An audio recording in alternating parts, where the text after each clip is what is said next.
Welcome to the Middle East AI News Minute by Carrington Malin for Tuesday, July 30th.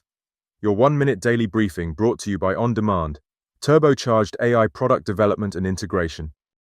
The Autonomous Robotics Research Center of Abu Dhabi's Technology Innovation Institute and New York University's Agile Robotics and Perception Lab have released a new groundbreaking open-source reinforcement learning library.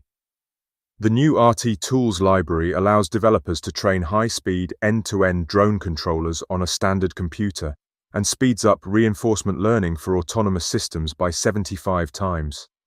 Meanwhile, an opinion poll taken by Ipsos has found that the Egyptian public opinion is divided about how artificial intelligence will impact our world. 40% of those surveyed believe that AI will make our world a better place, while 35% believe that the technology will make it worse.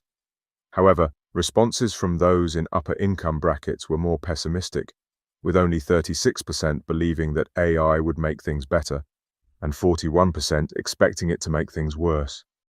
And Riyadh municipality has introduced a variety of specialized robots and smart technologies into its regular operations for inspecting stormwater drainage networks and associated systems for proactive maintenance.